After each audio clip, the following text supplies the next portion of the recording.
Claro. Amboda kayonjaye. Ye ndiriba. Oyise ya. Bana.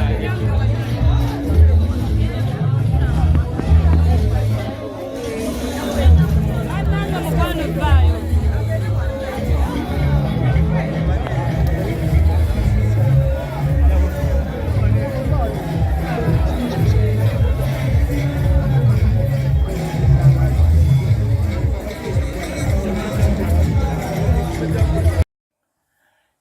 Amanya gange nze Kai Wisdom tanu omulala yakula ku mato mutali mazine seriraka bulijjo mbaga twave racing ntinga Buganda tuli bana basaba sajja kabaka neto tukangenge trust you some abaganda bano ebagamba nti wali gwe ndibafutuka netta fabana ba Buganda tumala kugwa saba sajja yasemba yati kizibu kwa ate ngamba nti abana ba Buganda sitegeeza Baganda people onwe tugamba abana abakulidda no babalango bachapadola banyeko bawizidomu oba banyarwanda oba bakinenga tukulidde wano sikuli awo bukulizi but we pay allegiance to the kingdom of Uganda bwe bakabaka tumanyi bwe batuzala bwe batusenza bwe tupenga allegiance kwe tusasula omusolo na bye twagala byokka alumba kabaka tuli mukabi omusayi gwojobuze bunyiddolo kakati now olunaku lwa leero kansoke mpisoba sponsor baffe munno wachi abantu bano ogenda ku simu yo mu Play Store mu simu yo ku Play Store teekamu ekigambo nti munno wachi downloading bajja kusaba account osobola okugulawo email ogunda address yonna mu Google empya n'ogamba nti kaye 002 ne password ne bagikwa kati n'obijjuzaamu oba n'ojjuzaamu eyiyo because teri era agenda giyingiramu then ojja kugobera ebyo nga ebigenda osasula emitwalo 3 yokka gumu 2 kuliko filimu zonna ez'aboogezi Maka Junior baani bonna ne Starling njogere munno wachi osobola zirabiranga ku simu yo oba no connectinga ku smartphone ku smart TV n'obangora munno wachi nge omwezi ogugwako sasula emitwalo 3 n'olaba filimu nga mutwalo mulamba bwe biba byennyonnyodde tobitegedde gwe nkubira bukubizi ku simu ngambe Wisdom nga biganye enamba yange eri 0 ana mwenda ana asatu mwenda eyo nga njimaze ndi musanyifu nnyo okuwulira obujulizi obudde mu kajani kano producer wandisuddeko ku ntebe eri tula ku ntebe na producer leero bannange wa mirembe miramba naye akajani kano bakayita Kelly Slim Tea oyagala tusala olubuto omujigajjo gono gwa buli kikato kana tokenda mu gym ojja kufiira bwe ojja gwe ekigo dia sigala ngoli empunu yo olia byoyagala simanyi dia omaloko saka jani kano pakiti eno ya mitwalo 15 Uganda onako olusosi kasolo kolamu kefujjo era oba okoze kolango yunanye toyo baki ngotandika kosa kali organic kajante tuina wadde duka oba mmotoka ebutembeeta okuba bukubisimu ne bakakuleterawo oba oli mu America oba Europe oba luddawa tukaleta bulosi bakaita Kelly Slim Tea okolotya nsindika WhatsApp oba n'okwenda nga Wisdom njagala akajani yako nenkwata nenkwesimu y'omukyala bayita Julie ali mu America n'omusindika WhatsApp Wisdom yapadde namba eno ndi wano Ntebe oba ndi wano mu America oba Bungereza njagala akajani nga bakakusindika emitwalo 15 gyokka muri mu pakiti 27 bw'oba tofunyeewo njawulo nga tukuddiza ssente zo tukulayiza bulayiza ne tugamba layira olimba bw'oba olimba Katonda akuggyeko omutwe wallahi kujja kuvaako now ngenda balaga video eno ebimu ku byali ku lunaku lw'abakyala lwa Nope naliyo bulungi naliyo n'omukyala bamuyita Irene Namatovu abatamumanyi ogi wange nze nali chairman we mu kwaya musomba beta campus student center abaana bajja nga tuli awo kwaga kani ne batusinga mu debate netambula n'ejja campus student center nendeta muganda wange n'asaba ekifo binje byali awo binyimyako bulijjo campus student center ntumiddeko director baligeya abaana bonna basomera campus student center nabona abaagala okwagira campus student center kati Irene Namatovu yali ogi wange twali naye ku lunaku lw'abakyala lwa Nope nali sikimanyi mu bulamu bwange ti Bobi Wine maama we yali street vendor yakitugamba awo ninga actually n'oluyimba lwayita superstar I think kati nali sirugendereranga nnyo yatuluyimbiramu awo Katonda wange my mom was a street vendor ne maama wa Bobi Wine oyo yali omutembeeyi yawunzika aguze kamwokya mwabala bakamwokya kati mugira bange ya gete n'ekyemmanga edda fenga tukyabeera nakasero bwe twagenda mama nga ina mikwano gya waggulu ngayo gyolaba kwa Kasiya kati abantu abakolanga mu bazungu oba mu bagagga basulanga wansi wa Kamwokya eno wansi naye era nabo tebabeeranga banaku kati lwakwa Kamwokya kati abantu bazimbye nnyo eno wansi okwena n'omwala twawunzika maama BOBI aguze olukuwa olw'okukira manga n'ekyewuunyisa bwe twogera wano kati Museveni yakera ku makya ne bawa BOBI empapula ezimulaga nti awo si waabwe waliwo nayini waawo n'emagere ne bukeera nti waliwo nayini waawo buli BOBI wayina ettaka baleetawo bannannyini but of course betubimanyi biri politically motivated nga walaba URA yansindika n'engamba emmanja nembaga bagende bandaga amaduuka ne bagaana nembagamba ekijja kijje kino kyenjagala oyige mu vidiyo eno njagala wewulire ebigambo byali ku lunaku lw'abakyalo lwa Nuupu njagala owulire nga BOBI awo obujulizi bw'aba BOBI maama we yali street vendor Mutembeyi gwe ali mu mbeera awe bwayise ali eggulu awo ali awe ku ruhura ng'ogezaako otunda mata kikopo kimu oba otunda kasooli bw'owulira emboozi z'abantu abeekoledde nga tebabbye ng'NRM nalabye Museveni ng'agamba ku lunaku lw'abakyala yabadde eyo ewaffe mu Western Region n'agamba abanyankole nti mwali n'ennyumba za ssubi kati mina zigoloofa njagala okujjukiza Museveni aboolaba ne goloofa abanyankole babbi abasinga abanyankole abakoze ne ssente zaabwe kozindeta bamponye waliwo oli ali eri omukiga akola kofi bwangi betumanyi nti beekoledde to me I think Sam Kutesa yajja mu gavumenti yo ng'ayinawo ke yeekoledde bamutebire abasinga abawesitana be wawaanye nti bazimbye goloofa babbi bubbi naye abalala gye bali mu byalo byaffe be bangi nga bali mu nte zaabwe tebagaggawadde kuzimba goloofa naye nga bali bulungi.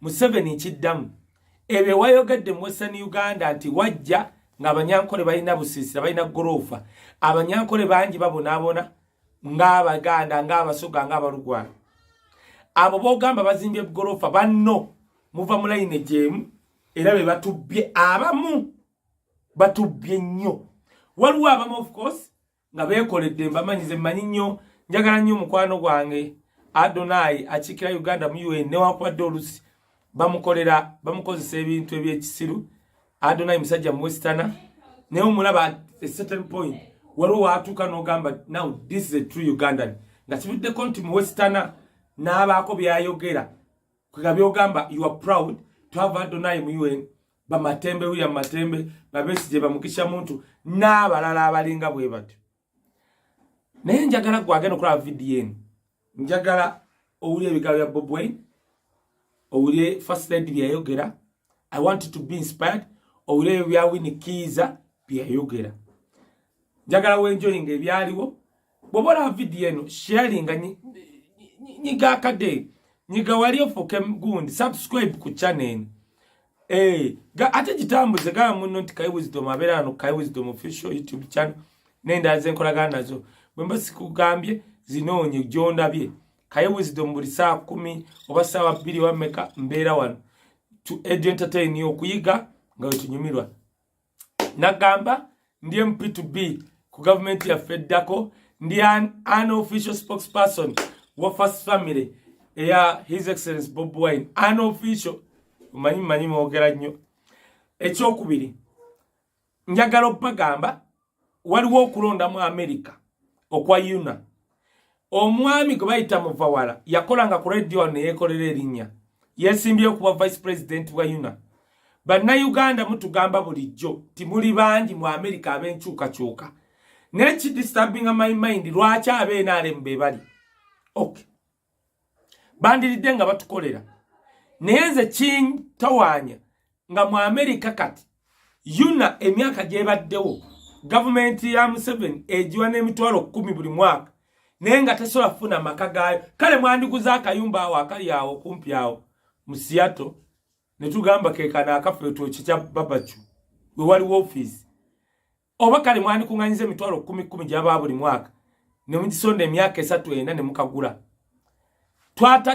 witas abamu abesimbyewo nga Muvawala bw'otuuka mu ntebe tufunire ekitebe mutufunire amaka ga UNA Bannayuganda nga tujjeeyo ne mba mpangisiza kisaawe ne waliwo etusobola okujjanga amaka ga yuna ne kaba kaluumu nga maka muva wala manyazze mu Amerika akoledde bannayuganda atusiiba wano wankyukakyuka n'abeenaale mugubagira abeenaale mubagamba temulonda bulonzi muntu nti weenaale muba wadde ssente mulonde omuntu agenda abbakolera bannayuganda mwenna abali mu Amerika mbadde mbasaba ku komiti n'abantu boogenda okulonda londa omusajja gwe bayita muvawala kuba vice president wa yuna tumutaskinge tubadde naye abayingi bangi abagenze Canada ne mu Amerika abantu bangi abamuyitiddeko mbasaba busabi tumutaskinge tumwe ekifo kyabo vice president kulwange ate naddala mwe bannayuganda bali mu Amerika mugamba muri bankyukakyuka ku luno katunuulire bannange mumma muvawala tujja kuba twewuunya teri kwekwasa muvawala gwetuka kalulu gamba nze mu yuna kulonda muntu ogu muvawala n'abalabe nagamba nkyogera out of passion twagala nnyo abantu abatubeereddewo ng'abantu b'enkyukakyuka nga bannayuganda tetwagala kulonda komiti bwe bagironda leero enkya nekende wa Museveni ne bafunayo buli omu dola nga 15 toddamu bawuliza gwe weebuuza oba mu Amerika at this time yunange ebaddewo ne mutuukanga n'amaka gabuze tekijja soboka tujja byogerako ebyamuvawala mwabali mu Amerika ne gye tugenda kanjagala olabe vidiyo eno olabe maama BOBI eyali omutembeeyi yatuuka ati okugula ekamwokya kati wetweyagalira nange ngenda nentuulawo tebangoba kati katutandike vidiyo eno nze kati nze wano mbasiibudde katutandike vidiyo eno kale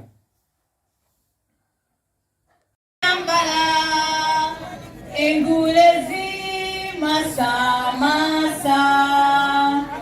oltalonga luwete tuliyambale ngule tulivimba mu Uganda. When the struggle is over, we shall wear the victor's crown. We shall wear the victor's crown. We shall wear the victor's crown. When the struggle is over, we shall wear the victor's crown in the new Uganda. People power. Our power. People power. Can Sounds. www.selectedkim.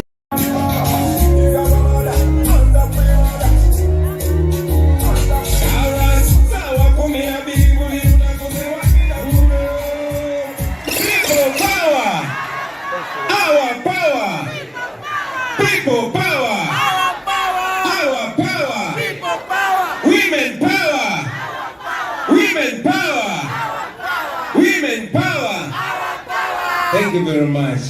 Please take your seats. So amazing how this world was made. I wonder if God is a woman. Alright. Sawa 12 buli lunaku ze wakeera ng'okuntwala ku nursery school. Nakulabanga ng'otunda bukabalagala n'esumbuusa funa ekyokulya. My mama used to be a street side vendor, but one thing she taught me, never to surrender. How she made it, I also wonder, playing the role of father and mother. Anyway, she never sold out, she dignity, my mother. Iyajigiriza katonda ye, my mother. Nafuka buli chimu chendirwa, my mother. Put up your hand for your mother. She's a superwoman. And you're a superwoman. Thank you. Madam First Lady, Right Honorable Winnie Kiza, a former leader of opposition and chairperson of the Alliance for National Transformation Party, Madam Deputy President, the Honorable Flavia Karolena Magabe, head of the Women Wing, all our women members of Parliament, women mayors, women leaders in all positions, I salute you. Today, while we celebrate the International Women's Day, it's my honor to address you. I know that today I just escorted the First Lady, but on this very special day, the day of nature, the day of humanity, the day of the true representation of God, which is a woman, I salute you. The Honorable Dr. Miriam Matembe said it, and I agree with that, that you women are the real assistants of God, because you are the ones that continued the creation after the first human being was created. When I was still fellowshipping with born-again Christians, there's that section that they would call giving testimony. Today, I want to only give testimony of the power of women. I was conceived in a war and born in a war. I don't have so much to talk about my grandmother, but I was told by my mother and my father that she is to a very large extent responsible for my birth and my staying alive, my survival of childhood. But I can authoritatively testify about the power of the woman as represented by my mother. I've said it many times without fear of any contradiction that I am everything I am because of my mother, a woman. So that was my first testimony with a woman. She transformed me. She made me everything that I am. And as I was growing up, my mother had 9 boys and 1 girl. But this one sister of mine is the one that taught me the first song that I sang. And she introduced me to music, which would later introduce me to so many of you, ladies and gentlemen. Wow. She was a woman. As a young man, after identifying and distinguishing myself, I met the most powerful woman that I know, and that is BOBI. Many men fear or shy away from saying the truth. They tend to believe that they will puff up their women and the women will bulldoze them at the end. I'm not scared of you because I know you love me. But I'll tell you, ladies and gentlemen, that the most influence that a human being has had on me, that human being has been a woman, and that is my wife. I thank you very much today, you woman. And as if that was not enough, women have continued to have an impact on me. Some of you always see me in my most affectionate times with my daughters, particularly my youngest daughter. That is how much influence and impact women have had on me. Now, after all that, I fully matured and went into politics. I will not mention the women that have been influential in my political upstart because you don't know them. But when I stepped my foot in parliament, I landed in very safe female hands. The able hands, the able leadership of the Right Honorable Winnie Kiza, my leader of opposition. Mama, you had a very, very effective impact on me. And it is thanks to you that I'm here today. It is therefore no surprise that I have so much confidence in women, and I've made every effort to surround myself with powerful women. I have 2 very powerful deputy presidents, Mama Jolly Mujisha, deputy president for Western Uganda, and Mama Lina Zedriga. Unfortunately, she's unable to be with us today because she's not feeling well. She's a woman. However, that is not all. I still feel we have not done enough to involve women. We've not done enough to identify women. We've not done enough to empower women. So the effort of empowering women is still work in progress with us. It will continue to be work in progress until the Ugandan woman, the African woman, is in her rightful position in leadership.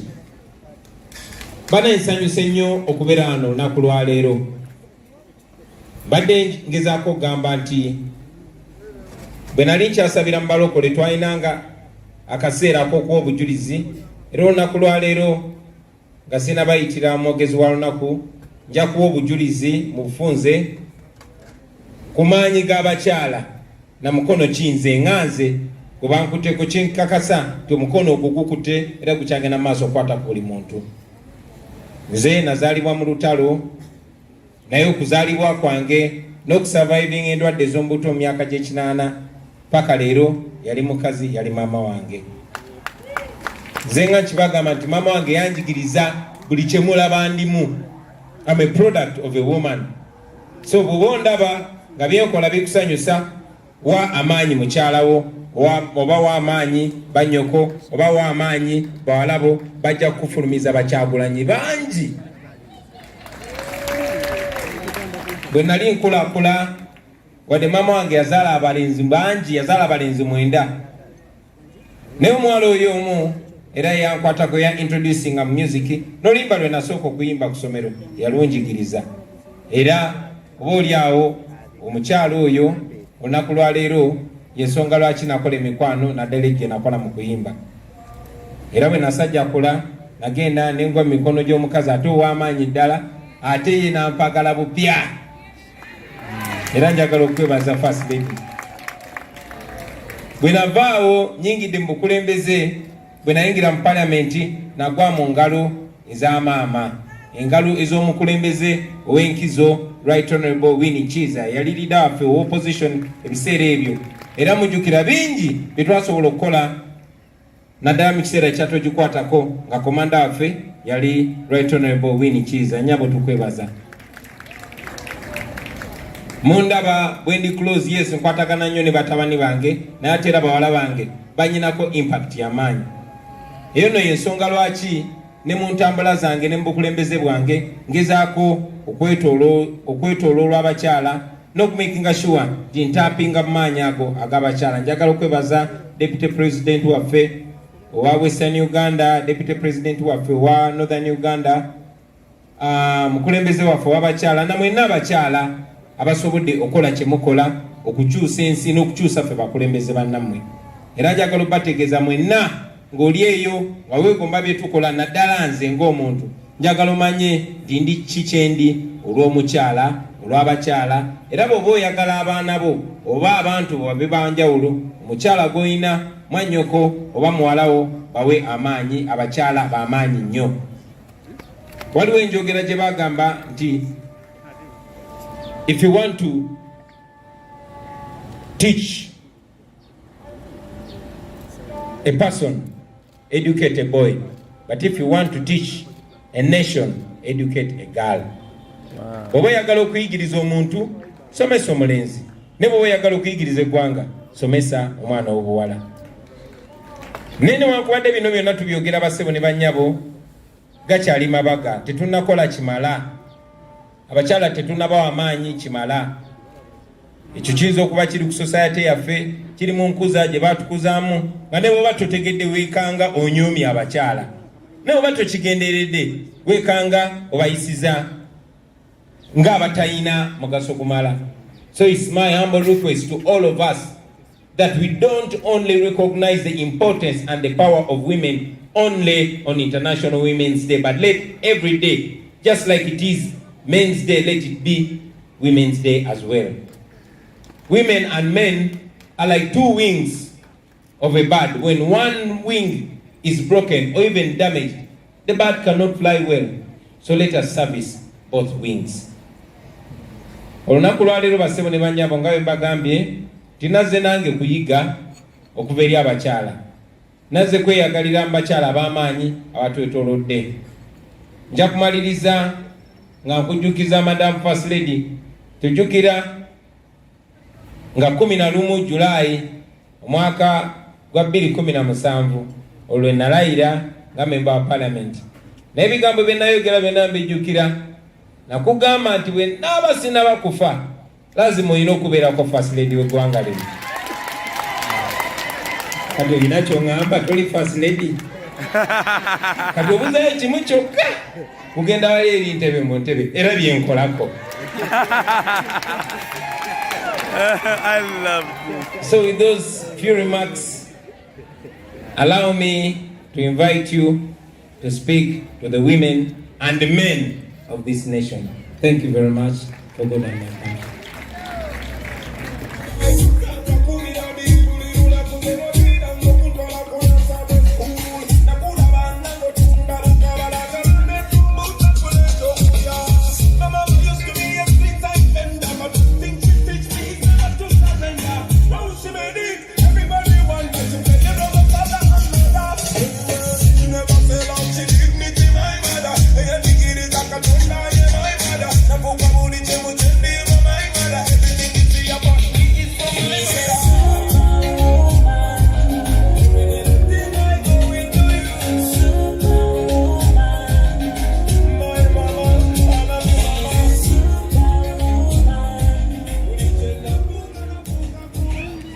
People power, our power, people power, our power, NUP everywhere.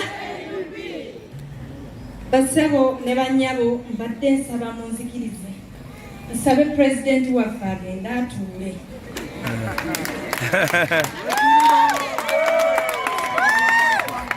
Amazing how this world was made. I wonder if God is a woman.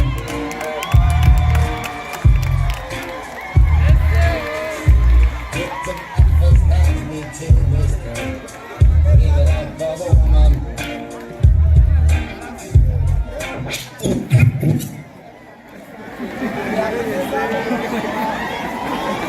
Dani kakola ako tagwa chigo. Akakandu kazibu. Simene wakakola. Omulungi mwami Kyagulanyi Ssentamu Robert. Nekagana.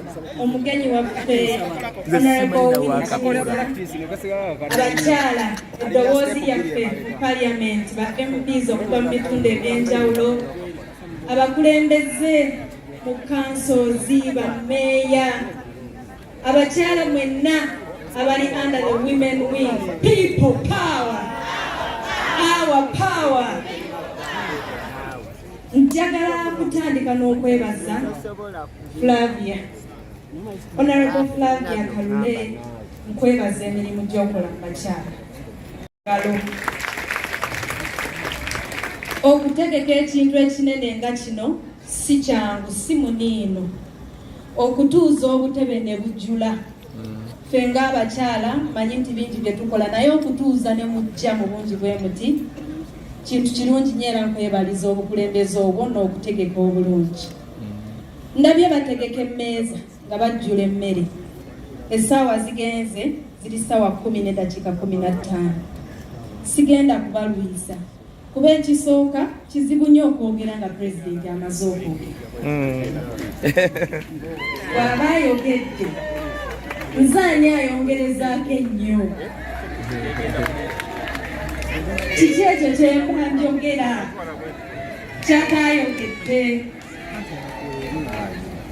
Taata neyanziza okumperekerako leero.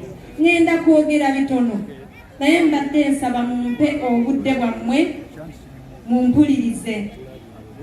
Siri mwogezi nnyo era bwe mbanga mwali mubaddeko ku mikolo gye mbeerako sisussa wadde dakiika 7 nga njogera. Ngenda kwogera ku society and women, how society looks at women, how the people out there, the people we live with, look at women. Society expects plenty from women, but it gives them nothing and takes away everything. Society is expects us to age gracefully, but never let ourselves go. Society will expect us to live like we have no children, work like we have no children, and parent like we have no jobs. Society will call the stay-at-home mother unfulfilled, but the working mother selfish because she chooses to go to work, and while the childless woman is considered incomplete.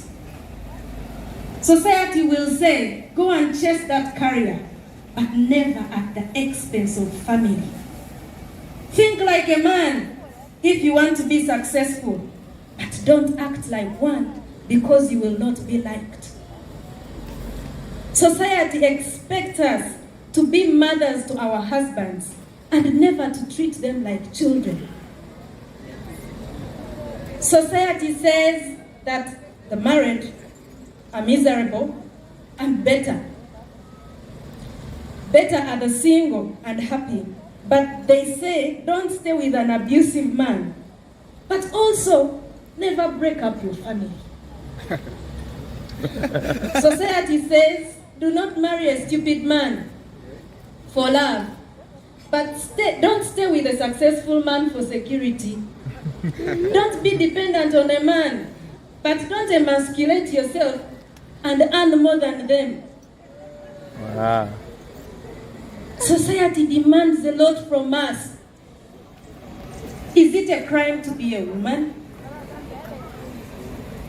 But we are women, aren't we? We are. None of us chose to be a woman. I am. And none of us chose the community that we live in. Mumufunze mbadde ngezaako okugamba nti wano we tubeera ku nsi kuno kwe tubeera abantu be tubeeramu balina ebintu bingi nnyo bye batwagaza. Bakugamba nti genda okole ate bw'ogenda ku mulimu vaayo nga wakulembedde abo bonna b'okola nabo naye ate bw'oba okoze tokola nnyo ssente kusigga bbaawo. Ne bakugamba nti genda ozaale naye ate bw'oba ozadde bw'ogenda ku mulimu kola nnyo ate bw'ojja ewaka labirira nnyo abaana. Naye ate nga bamaama abasiiba waka babayisaamu olugaayi bagamba tebalina kye bagatta ku ggwanga. Ate bamaama basazeewo okukola bagamba nti abo bazadde babi abaana baabwe tebalina kye baganyiddwamu. Baddiya mutwagaza ki? Naye engeri gyeri nti ffe tuli bakyala era teri yakeera n'asaba taata we ne maama we okuzaala ye ne bakuzaala ng'oli mukyala. Tulina okufuna engeri gye tubeera mu bantu be tubeeramu nabo, si bwe kiri? Society believes that we are superheroines. Si bwe kiri? Mwami Kyagulanyi agambye that was a superwoman eyamuzaala. Kati kitegeeza ki okuba superwoman? Kitegeeza ki? Kuba superwoman mu bitundu bino eby'abantu nga bakugambye tukwagala bwoti naye ate bw'obeera bwoti tosukka nnyo kudda wano. Batwagala mu makatikati naye ng'ate mu makati tewatugasa. Kyokola olina okukikola n'osukuluma kwabo abali mu kitundu ekyo. Now that we are considered superheroes, we must find our footing and balance ourselves and still fit in society. How do we do it? Nina omuntu eyambuuza nti naye bwe ki ky'otasobola kukola? Buli kye tulaba nga weegasseemu okukola okikolera ddala nga kyekyo. Omalako otya okukuuma obufumbo emyaka egyo gyonna ate n'osobola okuwaayo obuweereza mu ggwanga mu ngeri gy'obuweerezaamu? Nja kubawaayo obuntu butono nnyo nnyo obumpangaazizza obunsobozesezza okubeera ekyo kyendi. Kino nkiwa kwabo abandabanga mmenta waabwe nga lw'olumodo waabwe. Bw'obanga olabira ddala nga babi waayimiridde, bw'olabanga lw'olumodo wo, njagala kukuwaayo obuntu butono nnyo obugenda okukuyambako okubeezaawo famire yo ate naawe okole emirimu gyo osobole okubalansinga obulungi. Ekisooka oba wakufumbirwa omwami ng'alinga Kyagulanyi Ssentamu. Wow! I love you. Ng'afaanana nga ye, ng'atambula nga ye, ng'ayogera nga ye.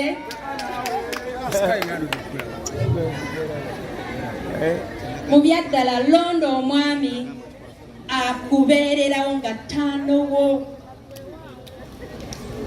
bw'aba sitaano w'obboyi kite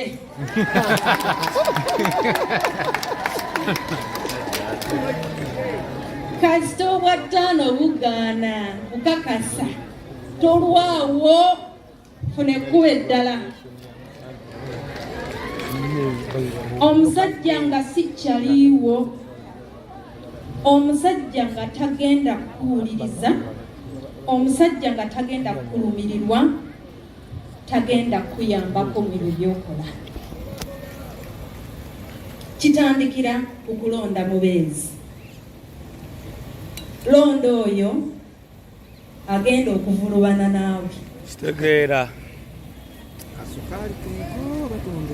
nina ekintu kyenjagala ennyo njagala okwebaka otulo sebwe neebaka saagala kinyeenya ate neebaza Katonda nti omwami wange kyakimanyi kyetaafa abaana bwe bazuukuka okugenda kusomera okusaawa 11 nakoma dda nnyo okumanya bye bambadde ebye bapaakinze bayaba abimanyi bamba neebasi ekyo nkimwebaliza naye yaŋŋamba ekyo akikola kuba aba ayagala emisana mbeere nga ndi alati nga nsobola okukola ebyo naye ebimuyise mu ngalo kati awo emisana mbasitedi era ebiba bimuyise mu ngalo nange mba ndyolawo byoli ekirala bakyala bannange learn to prioritize.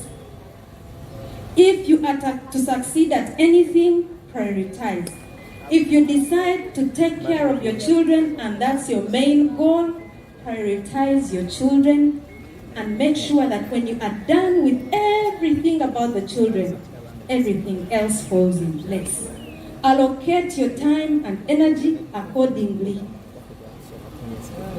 The next thing is communicate. Communicate with your friends, communicate with your family. Talk openly with your people.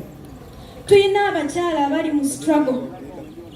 Ng'ewaka bakimanyi nti maama bw'afuluma either dda oba tadda. Kuba yabagamba dda nti nze ndi ku front line, enze toba busajja buno. That woman communicated with their family. Bw'oba waakuyimirira mu eno struggle nga weewaddeyo okulwanyisa Museveni, weewaddeyo okulwanirira eddembe ly'abakyala banno, eddembe ly'abaana bo, eddembe lya famire yo, eddembe ly'abannakazadde b'eggwanga lino bonna, making sure nti gy'osula ne gy'obeera bakimanyi nti oli waakudda ng'ofulumye oba bakujja ku poliisi. Please communicate. Si byakubanga bali awo ku BBS ne bakulaba nga gwe bayoola nga tewabagambye gy'olaga ng'ate Flavia yalina okunoonya baganda bo bafamire yo oluusi tufuna ebizibu bino ne babakwata nga tetuyina n'omu gwe tulaba akunoonya kubanga weewaggula bibyo n'otambula nga tulina gw'ogamba tosobola kubulwayo muwagizi omu. Mu families zonna nti wa bonna bakoowu gavumenti eno baagala egende tojja kubulwayo oyo gw'ogamba nti bwe nfulumanga wano ne sidda munnoonyanga. Communicate. Power. The other thing is set boundaries. Omanyi abamu tuyina abaana ne ku mulimu boss akuyita. Boss tamanyi ddi lwalina okukoma okukunoonya. Mukwano gwange Zahara oyiriko oyo sisobola kuba ku ssimu ye nga zisuse essaawa 4 banagigezaako emirundi ng'esatu n'engivaako. Ekyo nkimanyi nti kasita atuusa ssaawa 3 eba time ya famire tojja mufuna mwagala mufuna enkeera. Please set boundaries between work. I'm not saying don't be zealous. Manyi abamu mugamba nze wompitira nga nzijja eyo choice yo naye amagezi gonkuwa nga gw'olaba nze ndi role model. Set boundaries between work and family. Kijja kuyamba nnyo okuconcentratinga ku kintu ekimu at a time. Ekirala delegate. ndi wano ziri sawa 10 sawa za kujjayo baana kusomero naye ninakuweereza ggwanga nina omuntu gwe neesiga asobola okunzigirayo abaana kusomero bwe mba sisobodde mu mikwano gyo mu famire yo mu bantu bo tosobola kubulwamu muntu gw'otuma n'ogamba nti bwe mba sisobodde kukola kino nyamba okinkolera tulabya Flavia wano ng'alina komiti y'abantu bangi nnyo tuli mu kwebaza Flavia si bwe kiri naye layini ebadde mpanvu bakyala nga 19 abakoze omulimu guno ffenna tetuli mu kweyagala she delegated olina okuyiga okubaako abantu abakuwa ku buyambi wano nawali ekisembayo you have to plan banaye mukozese ku kalenda Flavia tukolereyo obutabo bwa MUP babutuwe tubere nga tuwandiikamu nti leero ku Mande ku ssaawa 3 nja kukola kino ku Lwokutaano ku ssaawa 7 nja kukola kino plan ahead of time oleme kuvulubana ng'essaawa etuuse ekisembayo mwerabirire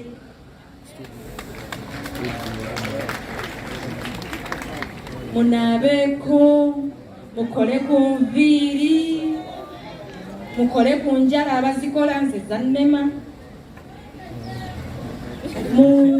mwambale ku bugoye banaye ku bugoye naye munsaaliza munyumye era abakyala b'NUP mwatungisiza otugoye twa blue red and white singa mwangambye nange nentungisayo n'abawala abatunga engoye bano betuyigiriza ebyalaani baali nkoleddeyo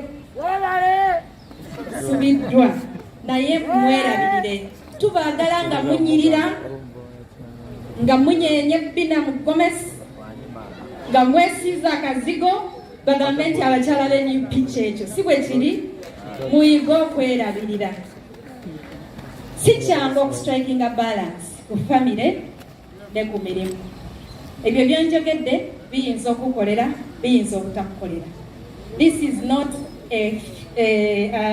a one size fits all procedure kiyinza okukolera kiyinza obutakukolera therefore it takes time effort and trial and error to find what works best for you and your family mwezuule si bwe kiri mwezuule mumanye ebibakolera abakyala b'NUP njagala kubeebaza nga nsembayo okubeebaliza obuvumu muli bagumu nnyo mwebale okusigala ku ludda oluvuganya gavumenti eno emansa ssente buli wamu n'osigalawo ne bajja ne bakugamba tujja kukwata bwe tunakukwatira mu nzikiza tujja kukurepinga n'osigalawo abalala obufumbo buganye kubanga babba bamwe bali ku sayidi ndala n'olemerako njagala kubeebaza mwebale kusigala ku mulamu ogwo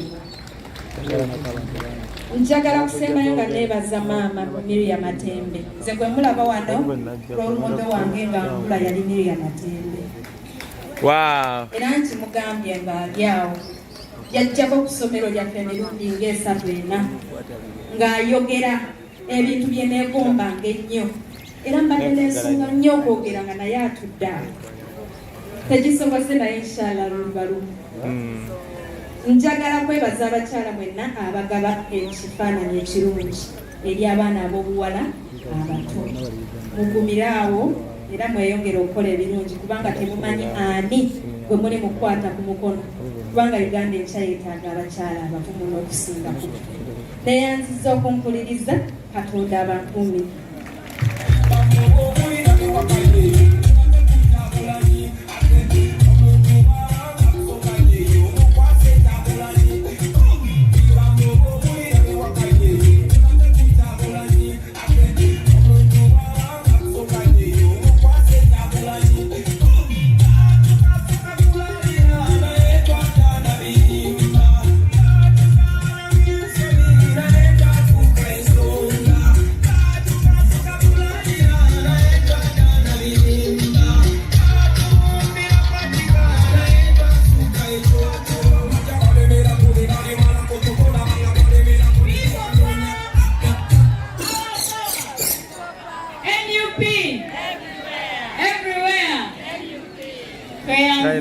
tweyanzeke